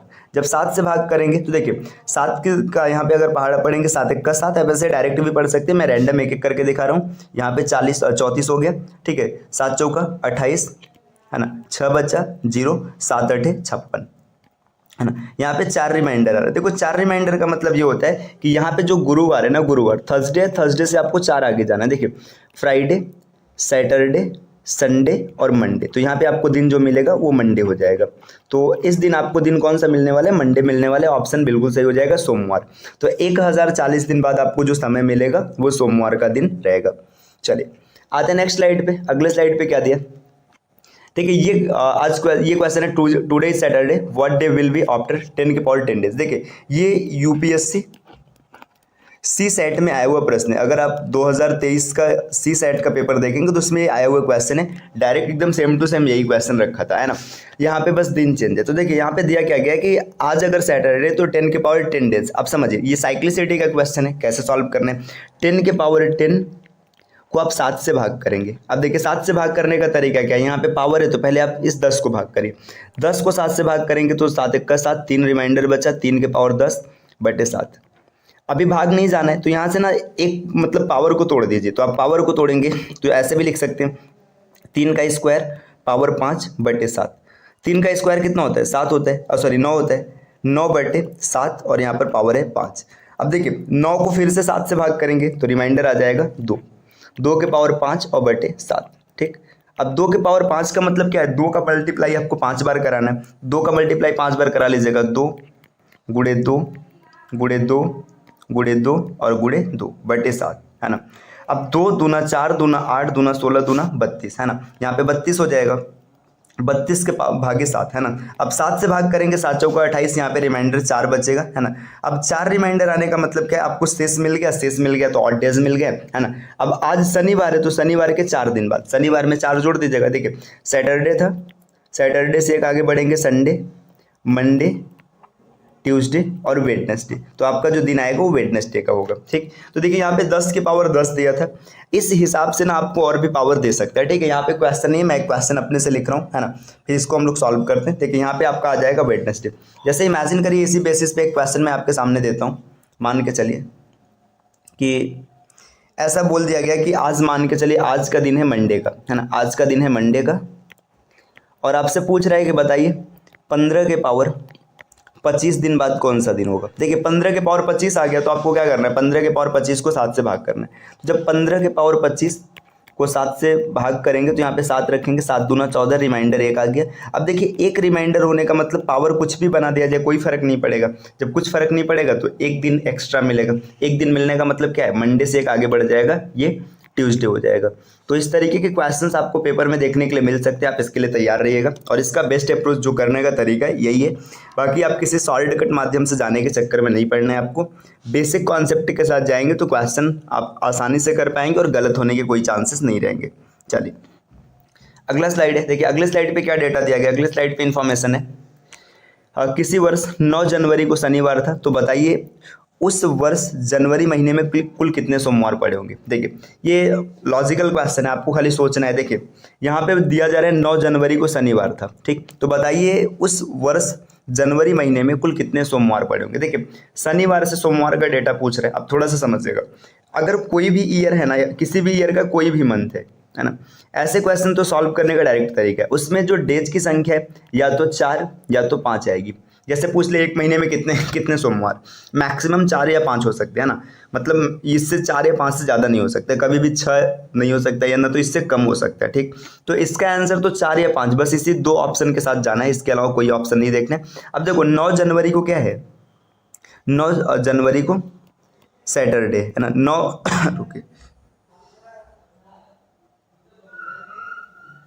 9 जनवरी को सैटरडे है। अब यहाँ पे समझिएगा 9 तारीख को सैटरडे मतलब 10 जनवरी को संडे हो जाएगा, 11 जनवरी को क्या हो जाएगा, 11 जनवरी को मंडे हो जाएगा। देखिए एक मंडे तो आपको 11 जनवरी को मिलेगा, इससे 7 दिन पहले एक मंडे आपको 4 जनवरी को मिला होगा, है ना। फिर 11 के 7 दिन बाद एक 18 को मिलेगा, 18 जनवरी को। 18 के 7 दिन बाद आपको एक 25 जनवरी को मिलेगा, और 25 और 7 32 हो जाएगा। तो मतलब यहाँ पे मंडे की संख्या कितने मिली, 4 मिली। देखिए 4 जनवरी को मंडे था, 11 जनवरी को मंडे है, 18 जनवरी को मंडे और 25 जनवरी को मंडे, तो इसमें 4 मंडे हो जाएगा। अब जैसे इमेजिन करिए यही क्वेश्चन आपसे पूछता है इसमें कितने संडे हो जाएंगे, ठीक, संडे हो जाएंगे। देखिए 9 को आपका क्या है, सैटरडे है, तो 10 को संडे होता, 10 से पहले 3 को संडे रहा होता, है ना। 10 के बाद 17 को संडे होता, 17 के बाद 24 को होता, और 24 के बाद 31 को होता। तो देखिए यहाँ पे 5 संडे मिल जाते। तो ये जब भी ऐसे प्रश्न मिलेंगे आप आसानी से टैकल कर सकते हैं, बस आपको थोड़ा सा ये अनुमान रखना है कि किस हिसाब से चीज़ें मिलेंगी। देखो कभी भी किसी मंथ में दिनों की संख्या मैक्सिमम 4 या 5 होगा, इससे ज़्यादा नहीं हो सकता, ना तो इससे कम हो सकते हैं। चलिए आते हैं नेक्स्ट स्लाइड पे, क्वेश्चन नंबर 11। ठीक है, यहाँ पे दिया है फर्स्ट डे ऑफ सेंचुरी। कई बार ये भी क्वेश्चन पूछता है कि कैलेंडर की शुरुआत किस दिनों से हो सकती है। देखिए सबसे पहले जब भी फर्स्ट डे ऑफ सेंचुरी की बात करेगा, Monday, Tuesday, Thursday and Saturday, ये 4 में से मतलब ये 4 हो सकते हैं। इसके अतिरिक्त सेंचुरी का कोई भी फर्स्ट डे नहीं हो सकता है, ठीक। अगर लास्ट डे ऑफ सेंचुरी की बात करेंगे तो ये आपका संडे है, मंडे है, वेडनेसडे है, फ्राइडे, ठीक। तो आपको ये चीज़ याद रखना है कि फर्स्ट डे और लास्ट डे कैसे मिलेगा। देखो इसमें से किसी एक को आप याद कर लीजिएगा, दूसरा अपने आप याद हो जाएगा। देखिए अगर आपने फर्स्ट डे याद कर लिया ना, तो फर्स्ट डे में आप एक अगर माइनस करेंगे तो आपको लास्ट डे मिलेगा, तो आप आसानी से क्लियर कर लेंगे। देखिए जैसे मंडे था, मंडे में एक माइनस किया गया तो संडे मिला, है ना। ट्यूसडे में एक माइनस किया गया तो मंडे मिला, है ना। थर्सडे में एक माइनस किया गया, वेडनेसडे मिला। सैटरडे में एक माइनस करने पे सैटरडे मिला। या तो फिर अगर आप लास्ट डे को याद कर लेंगे तो उसमें एक प्लस ऐड करेंगे, मतलब एक प्लस करेंगे, तो फिर आपको क्या मिलेगा, आपको फर्स्ट डे मिलेगा। तो ये चीज़ आप याद रखिएगा, यहाँ से डायरेक्टली क्वेश्चन बनते हैं। हाँ एक चीज़ ध्यान देना, यहाँ पे मंडे यहाँ पर भी है, मंडे यहाँ पर भी है। तो कई बार ऐसा क्वेश्चन पूछता है कि कौन सा दिन है जो फर्स्ट और लास्ट दोनों डे हो सकते हैं, तो मंडे एक ऐसा इकलौता दिन है जो किसी शताब्दी का पहला और अंतिम दोनों दिन बन सकता है। चलिए नेक्स्ट स्लाइड पर आते हैं। अगले स्लाइड पर यहाँ पे दिया है, यदि किसी वर्ष 25 मई को रविवार है तो उस वर्ष में 25 दिसंबर को कौन सा दिन होगा, ठीक। देखिए 25 मई को रविवार है, 25 दिसंबर को, बड़ा सरल सा क्वेश्चन है। ये यूपीपीसीएस में आया हुआ प्रश्न है, ये क्वेश्चन यूपीपीसीएस के एंट्रेंस एग्जाम में आया हुआ है। देखिए 25 मई, यहाँ पे संडे है ना। अब यहाँ पे ईयर नहीं दिया तो हम ईयर को वाई वाई वाई वाई ऐसे लिखेंगे नहीं, यहाँ पे समझ लेते, ठीक है। फिर आपसे पूछा 25 दिसंबर। देखिए ये मैंने क्लास नंबर 2 में आपको पढ़ा रखा है। यहाँ पे आप ध्यान से देखिएगा, डेट और ईयर दोनों सेम हो जाएंगे। अब मई से दिसंबर तक आपको जाना है, तो जिस महीने पर जाना होता है उसकी बात नहीं करते, है ना। मई में 8 डेज की संख्या 3, जून में 2, जुलाई 3, अगस्त 3, सितंबर 2, अक्टूबर 3, नवंबर 2। अब दिसंबर पर हमें नहीं जाना है क्योंकि दिसंबर अभी पूरा नहीं हुआ है। तो देखो यहाँ पे 8 डेज कितने मिले, देखिए 3 3 दूना 6, 3 9, 3 12, 2 14 14 यहाँ पे कैंसिल हो गया, 2 2 और 4 8 डेज दिख रहा है। 4 8 डेज का मतलब क्या है, आज संडे है, आज संडे में 4 जोड़ देना, मंडे, ट्यूसडे, वेडनेसडे, थर्सडे, है ना। तो 4 अब जब आप ऐड करेंगे तो संडे में 4 ऐड करने पर थर्सडे आपको मिल जाएगा, ठीक। चलिए आते हैं अगले क्वेश्चन पे। अगला क्वेश्चन यहाँ पर है, देखिए यदि 18 फरवरी 1997 को मंगलवार था तो 18 फरवरी 2000 को कौन सा दिन होगा। देखो आप इसको दोनों तरीके से कर सकते हैं, चाहे तो डायरेक्ट कर लीजिए, चाहे बेसिक से करिए। देखिए यहाँ पे 18 फरवरी 1997 का डेटा दिया है और आपसे पूछ रहा है 18 फरवरी 2000। देखिए 2000 की डेटा पूछ रहा है, मतलब 2000 पर जाना है। देखिए ये दोनों तो कैंसिल आउट हो जाएगा। अब 2000 पे जाना नहीं है, 97 से हम आएंगे 98, 98 से आएंगे 99, बस यहाँ पे देखना है। देखिए 97 से 98 में एक 8 डेज, 98 से 99 में एक 8 डेज। देखिए यहाँ पे करना क्या, जब 2000 पे आपको जाना नहीं है, 97, 98, 99, एक 8 डेज यहाँ पर, एक 8 डेज यहाँ पर और एक 8 डेज यहाँ पर, 3 8 डेज। 3 8 डेज का मतलब 3 ऐड करेंगे, मंगलवार था, ठीक है, मंगलवार से 3 आगे बढ़ेंगे, ठीक है, तो आपको मिल जाएगा फ्राइडे। तो फ्राइडे इसका बिल्कुल सही आंसर होगा। बाकी आप इसमें एक तरीका ये भी सोच सकते हैं, देखिए 18 फरवरी 1997 है ना, 18 फरवरी 1997 को मंगलवार है, तो 17 फरवरी 1998 को भी मंगलवार होगा, क्योंकि ये लास्ट मतलब ये कैलेंडर का फर्स्ट डे मान लेते हैं और ये क्या हो जाएगा, लास्ट डे हो जाएगा। जब इस दिन आपका मंगलवार हो जाएगा, मतलब 18 फरवरी 1998 को जो दिन रहेगा, मंगलवार से एक आगे का होगा, बुधवार रहेगा, फिर इसी तरीके से 99 को एक दिन और आगे होगा, बृहस्पतिवार को होगा। और फिर जब 2000 की बात करेंगे तो एक दिन आपको और एक्स्ट्रा मिल जाएगा, फ्राइडे। ये इसका बिल्कुल सही ऑप्शन होगा। तो देखिए आज की इस क्लास में कैलेंडर के हमने पूरे कॉन्सेप्ट को क्लियर कर लिया। अब कैलेंडर का कोई ऐसा ठीक 10 के पावर 10 दिन बाद कौन सा दिन होगा, ये प्रश्न इस बार 2023 का जो यूपीएससी का पेपर हुआ था उसके सी सेट में आया हुआ है। ठीक है, ये यूपीएससी सी सेट 2023 का एकदम तरोताज़ा क्वेश्चन है। तो चलिए देखते हैं इस क्वेश्चन को हल करने का तरीका क्या होगा, हम इस क्वेश्चन को कैसे टैकल करेंगे। देखिए यहाँ पे पूछा है कि 10 के पावर 10 दिन बाद कौन सा दिन होगा। अब देखिए जब कभी भी डेज की रिपीट होने की बात करेंगे तो 7 दिनों की साइक्लिसिटी चलती है, मतलब 7 दिन बीतने के बाद वो दिन वापस से रिपीट करेगा, तो इसमें हम 7 से भाग देंगे। अब देखिए अब यहाँ पे ना, अब ये आपका एक तरीके से भाग फल प्रमेय का क्वेश्चन बन गया। आप इसको कैसे हल करेंगे, देखिए 10 में 7 से जब भाग देंगे तो आपको मिलेगा 3 के पावर, देखो यहाँ पे 3 हो जाएगा, रिमाइंडर 3 बचेगा, 7 कट जाएगा, पावर 10 है और बटे में 7। अब देखिए अभी यहाँ पे कैलकुलेट करना संभव नहीं है, तो हम इस 10 को ना ऐसे लिख सकते हैं। देखिए इस पूरे पावर को हम लिख सकते हैं 3 का स्क्वायर और पावर कितना बन गया, 5 बन गया, बटे 7। देखिए 3 का स्क्वायर होता है 9, 9 के पावर 5 और बटे में 7। ठीक है, 7 से जब भाग देंगे 9 में तो आपका रिमाइंडर आ जाएगा 2, है ना। जब रिमाइंडर 2 आ जाएगा तो 2 के पावर 5 और भागे 7। अब देखिए 2 के पावर 5 को कैलकुलेट करना आसान है, 2 के पावर 5 की वैल्यू 32 होती है, अगर आप कैलकुलेट करेंगे तो भी इतना ही मिलेगा। ठीक है, 2 के पावर 5 की वैल्यू 32 है, 32 बटे 7, 7 से भाग देंगे, 7 चौका 28, पूरा का पूरा कट जाएगा, इसका रिमाइंडर आएगा 4। अब रिमाइंडर 4 आ गया, इसका मतलब पता है क्या, 10 के पावर 10 दिन जो है ना उसमें साइक्लिसिटी चलती रहेगी 7 दिनों की, लास्ट में 4 दिन ऐसा रहेगा जो एक्स्ट्रा बचेगा। तो देखिए संडे की वैल्यू आपने टॉपिक में देखा होगा जब आपको कैलेंडर पढ़ाया गया था, 0 माना जाता है, 0 में 4 ऐड करेंगे तो 4 आएगा। 4 किसकी वैल्यू होती है, 4 होती है थर्सडे की वैल्यू। तो यहाँ पे जो आपका ये दिन मिलेगा ये आपको थर्सडे मिलेगा, ऑप्शन नंबर बी। अगर हिंदी में देखेंगे तो बृहस्पतिवार। तो ये यूपीएससी में आया हुआ प्रश्न है, सी सेट में इस बार के फिलहाल का प्रश्न है। ठीक, चलिए अब अगले प्रश्न पर आते हैं, देखते हैं अगला प्रश्न क्या है। क्वेश्चन नंबर नेक्स्ट देखिए यहाँ पे दिया है 1 जनवरी 2022 से 1 जनवरी 2027 के बीच 29 तारीख कितनी बार पड़ेगा। देखिए आपसे क्वेश्चन ये पूछ रहा है ना, जब आप 1 जनवरी 2022 से स्टार्ट करेंगे तो 1 जनवरी 2027 तक जाने पर आपको 29 तारीख कितनी बार मिलेगा। तो देखिए 29 तारीख मिलेगा कैसे, पहले ये समझिए। अगर हम 29 तारीख को ढूंढने के लिए जाएं तो 29 तारीख हमें 2 तरीके से मिलेगा, एक होता है नॉर्मल ईयर का 29 तारीख और एक लीप ईयर का 29 तारीख। जो नॉर्मल ईयर होता है, नॉर्मल ईयर में 29 तारीख आएगा कुल एक वर्ष में 11 बार।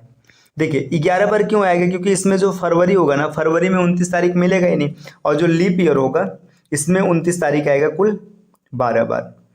तब आपको बस अब ये क्वेश्चन खाली इतना सा बचा है, आप ये देख लीजिएगा 1 जनवरी 2022 से 1 जनवरी 2027 तक जाने पर कितने नॉर्मल ईयर पड़ेंगे और कितने लीप ईयर पड़ेंगे। देखिए अब यहाँ पे हम लोग अगर बात करें 2022, 2023, 2024, 2025, 2026 और 2027, आपको यहां तक जाना है। अब देखिए एक चीज ध्यान दीजिएगा, बोला है 1 जनवरी 2027, मतलब 2027 का कोई काम ही नहीं है, क्योंकि अभी ये तो स्टार्ट मतलब बस स्टार्ट हुआ है ना। तो यहाँ पे इतने वर्षों की बात करेंगे, तो देखिए जब इतने वर्षों की बात करेंगे तो इसमें 2022, 2023, 2025, 2026 ये 4 आपके नॉर्मल ईयर है, तो यहाँ पे लिख लेंगे गुणे 4। देखिए 11 गुणे 4, 29 तारीख कितनी बार हुआ, और प्लस में ये जो 2024 है ये लीप ईयर है ना, तो लिखेंगे 1 गुणे 12, 11 चौका 44 और प्लस 12, 44 और 12 56, जो आपको 29 तारीख मिलेगा कुल 56 बार मिलेगा, ऑप्शन नंबर सी इसका बिल्कुल सही हो जाएगा। तो देखिए इस तरीके के प्रश्न आपसे और भी घुमा के पूछ सकते हैं, बस आपको इतना याद रखना है कि जो लीप ईयर होता है उसमें 12 बार आपको मिलेगा 29 तारीख, और जो नॉर्मल ईयर है उसमें आपको 11 बार मिलेगा, बाकी आप कैलकुलेट कर लेंगे।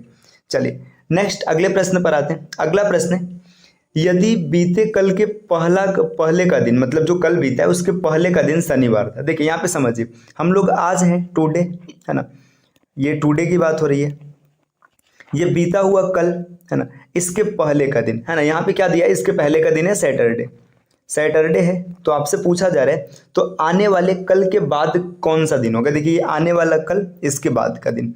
सैटरडे से ये संडे हुआ, मंडे, ट्यूसडे, वेडनेसडे, तो ये दिन होगा वेडनेसडे, ऑप्शन नंबर सी, है ना। ये जिस पेपर से हमने क्वेश्चन निकाला, देखो उस लड़के ने एकदम सही किया, ऑप्शन नंबर सी हो जाएगा। चलिए नेक्स्ट अगले प्रश्न पर आते हैं। अगला प्रश्न क्या हो जाएगा, देखिए क्वेश्चन नंबर 6। यहाँ पे क्वेश्चन नंबर 6 कुछ ऐसा पूछ रहा है, यदि 31 मार्च 2008 को सोमवार है तो 31 मार्च 2011 को कौन सा दिन होगा। देखिए अब इस क्वेश्चन को आप बेसिक के साथ भी कर सकते हैं, ट्रिक के साथ भी कर सकते हैं। बेसिक क्या कहता है, देखिए 31 मार्च 2008 है ना, और यहाँ पे पूछ रहा है 31 मार्च 2011। आपने पढ़ा होगा जब कभी भी डेट और मंथ सेम, या फिर कभी भी कैलेंडर के तीन मतलब डेट मंथ ईयर में से कोई भी दो सेम रहता है तो उन सेम को कैंसिल कर देते हैं। 31 से 31 और मार्च से मार्च कैंसिल। देखिए 2008 से 2011 है ना।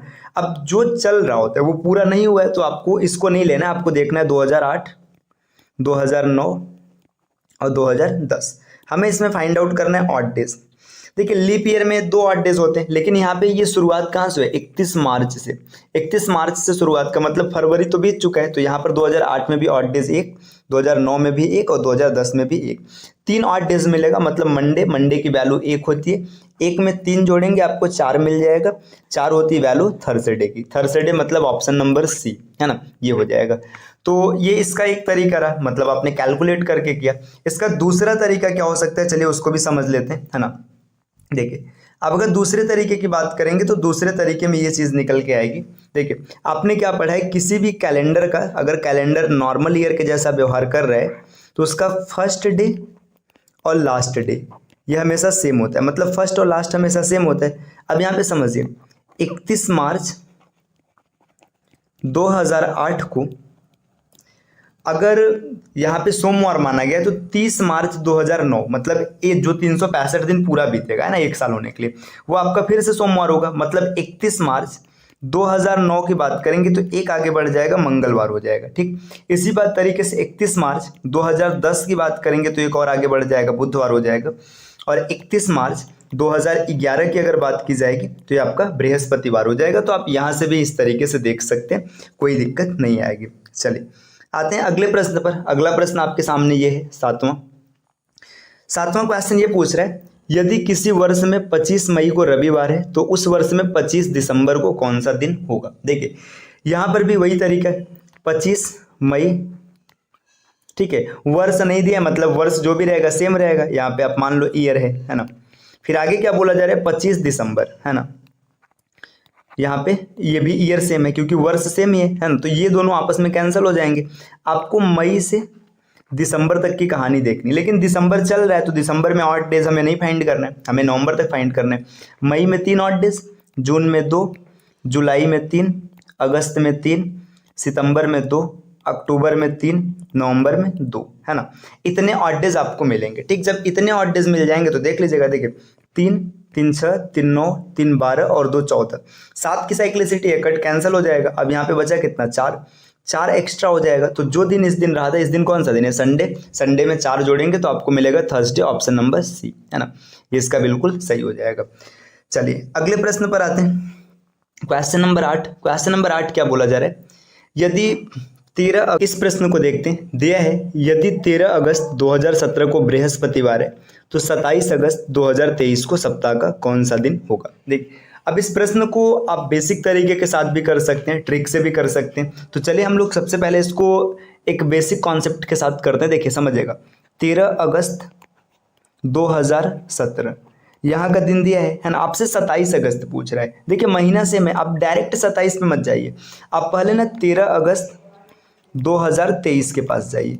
अब देखिए 13 अगस्त 2023 के पास जा करके आप क्या करेंगे, कैसे निकलेगा, देखिए अगर 13 से 13 कैंसिल, अगस्त से अगस्त कैंसिल, है ना। 17 से 23 आपको देखना है। अब 17 से 23 देखना है तो 17 से 23 का मतलब क्या होता है कि जिस वर्ष पर आपको जाना होता है उसके ऑड डेज को नहीं काउंट करते हैं, क्योंकि वर्ष चल रहा होता है, अब पूरा पता ही नहीं होता है कि वर्ष बीता है कि नहीं बीता। देखिए 2017, 18, 19, 20, 21 और 22, इतने में हमें ऑड डेज चाहिए। 17 में ऑड डेज 1, 18 में ऑड डेज 1, 19 में ऑड डेज 1 और 20 एक लीप ईयर है तो इसमें ऑड डेज कितना, 2, है ना। और 21 में 1 और 22 में भी 1। अब टोटल ऑड डेज की बात करेंगे, देखिए 3 2 5 2 7 सभी ऑड डेज 0 हो गए, है ना। जब 0 ऑड डेज हो गए, कितने तारीख तक का हुआ है? 27 तारीख तक का। अभी आप सॉरी 13 तारीख तक का, अभी आपको 27 तारीख चाहिए, तो 27 चाहिए तो आप क्या करेंगे? देखिए 13 में जब आप 14 जोड़ेंगे तब 27 मिलेगा, मतलब 14 दिन एक्स्ट्रा बच रहा था, तो यहाँ पर भी तो 7 से काटेंगे 0 आ जाएगा।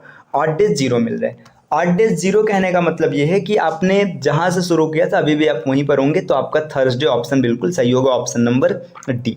ठीक, चलिए, तो इसका एक तरीका ये रहा। बाकी दूसरा तरीका आप इसको कैसे सोच सकते हैं ये देखिएगा, यहाँ पे मैं इसको सॉल्व कर रहा हूँ दूसरे तरीके से। चीज वही है, बस इसको सोचने का तरीका थोड़ा बदल दिया गया। देखिए ऐसे समझिए कि 13 अगस्त 2017 यहाँ की कहानी दी है। अब आपने कैलेंडर में एक टॉपिक पढ़ा होगा या बिंदु पढ़ा होगा कि जब कभी भी हम बात करते हैं किसी वर्ष का, है ना, तो ये हमेशा क्या रहता है, ये पहला और अंतिम दिन सेम रहता है अगर नॉर्मल ईयर है तब। तो देखिए 13 अगस्त 2017 है ना, इस दिन आपका थर्सडे। अगर इसी तरीके से 13 अगस्त 2018 पर जाएंगे, थर्सडे से एक आगे मिलेगा फ्राइडे, है ना, क्योंकि 12 अगस्त तक तो एक साल हो जाएगा, सेम हो जाएगा, है ना। फिर आगे देखिए जब 2019 पर आएंगे तो फिर एक आगे मिलेगा, सैटरडे हो जाएगा। 2020 की बात करेंगे तो देखिए यहाँ पर एक नहीं, यहाँ पर आपको 2 एक्स्ट्रा मिलेगा। क्यों? क्योंकि आपका ये लीप ईयर है ना, तो 2 एक्स्ट्रा मिलेगा, तो यहाँ पे मंडे हो जाएगा। फिर 21 की बात करेंगे ट्यूसडे, 22 की बात करेंगे वेडनेसडे और 23 की बात करेंगे थर्सडे, है ना। ये कहाँ तक हमको मिला है? 13 अगस्त तक मिला है। अब 13 में 7 जोड़ेंगे तो फिर 20 को थर्सडे मिलेगा, और 20 में 7 जोड़ेंगे तो फिर से 27 को थर्सडे मिलेगा। तो ये क्वेश्चन करने का ये 2 तरीका भी है, आप आसानी से कर सकते हैं, है ना। तो आपको जो कॉन्सेप्ट बेहतर लगे आप उस कॉन्सेप्ट के साथ क्वेश्चन को हल कीजिएगा। चलिए आते हैं अगले स्लाइड पर, क्वेश्चन नंबर 9।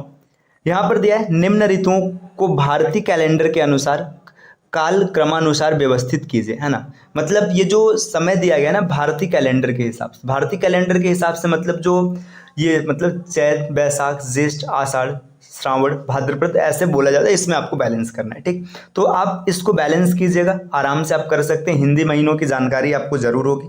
इसका आंसर जो भी बनेगा आप उसको कमेंट कीजिएगा, और अगर आपका आंसर नहीं भी बन रहा है, आपको दिक्कत हो रही है, तो आप ये भी कमेंट कीजिएगा, मैं इसके आंसर को कमेंट कर दूंगा। चलिए अब आते हैं अगले प्रश्न पर। देखिए क्वेश्चन नंबर 9 के बाद क्वेश्चन नंबर 10। यदि 18 फरवरी 1997 को मंगलवार था तो 18 फरवरी 2000 को है। वही साधारण सा क्वेश्चन, देखिए 18 फरवरी 1997 ये बात दिया है, और 18 फरवरी 2000 आपको चाहिए। देखिए ये आपस में कैंसिल, 97 से, देखिए 97 में आपको एक ऑड डेज मिलेगा, 98 में भी आपको एक ऑड डेज मिलेगा, और 99 में भी आपको एक ऑड डेज मिलेगा। टोटल ऑड डेज 3 हो गए, है ना। 3 ऑड डेज कहने का मतलब है 3 दिन आगे चला जाएगा। मंगलवार मतलब 2 है, तो 2 में 3 जोड़ेंगे 5, 5 का मतलब फ्राइडे, ऑप्शन नंबर सी। इसका एक तरीका ये रहा, बाकी दूसरा तरीका वही पुराना वाला। आप क्या करेंगे, देखिए ऐसे सोचिए, फर्स्ट और लास्ट डे हमेशा सेम होता है ना। अगर 18 फरवरी 1997 को मंगलवार है ना, ट्यूसडे है, तो 98 को कौन सा दिन हो जाएगा? वेडनेसडे हो जाएगा। 99 को कौन सा दिन हो जाएगा? थर्सडे हो जाएगा। और 2000 को कौन सा दिन हो जाएगा? फ्राइडे हो जाएगा। अच्छा देखिए यहाँ पे आपको लगेगा कि इसमें ये जो है लीप ईयर है, इसमें 2 ऑड डेज होने चाहिए, लेकिन अभी ये पूरा बीता नहीं है ना, जब पूरा अभी 18 फरवरी चल रहा है। अगर ऐसे क्वेश्चन में ना जब कभी भी 29 फरवरी के बाद की डेटा दी होगी तब आप उसमें 2 को कैलकुलेट करेंगे, अन्यथा नहीं करेंगे।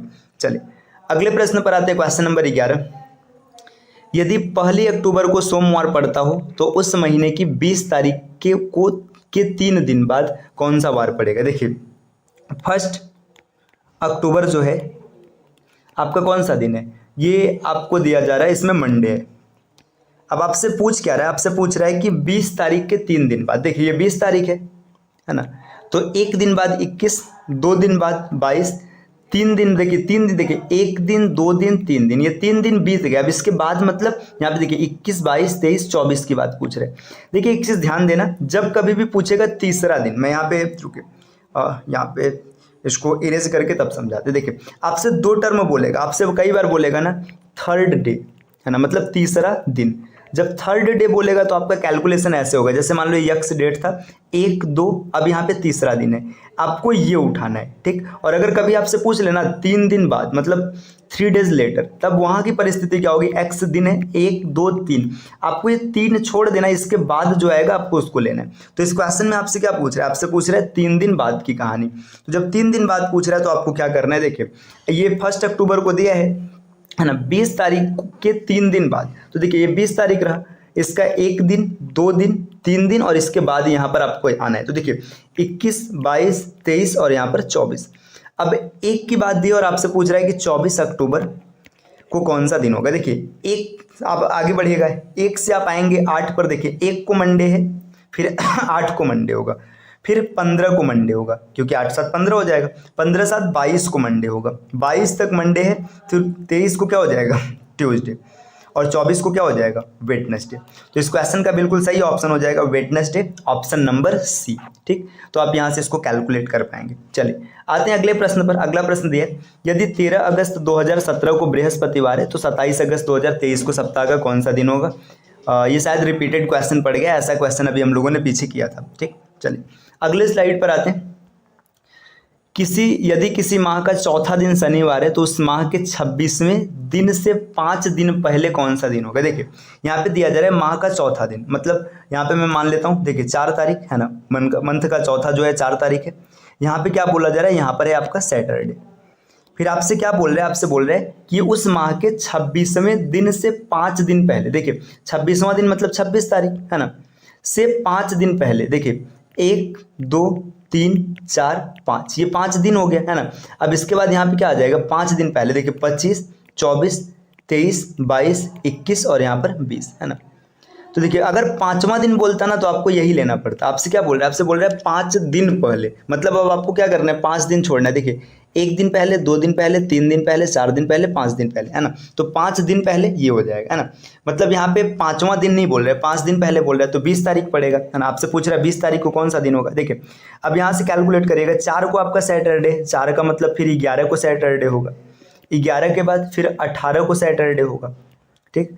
18 को सैटरडे हो गया तो 19 को कौन सा दिन होगा, यहाँ पे संडे हो जाएगा, और 20 को कौन सा दिन होगा, मंडे हो जाएगा। तो इसका सही आंसर हो जाएगा मंडे है ना, ऑप्शन नंबर ए। तो देखिए फ्रेंड्स, ये कैलेंडर से जुड़े जितने भी क्वेश्चन हैं, जो भी कॉम्पिटिटिव एग्जाम है, चाहे यूपीपीएससी से, चाहे बीपीएससी, आरओए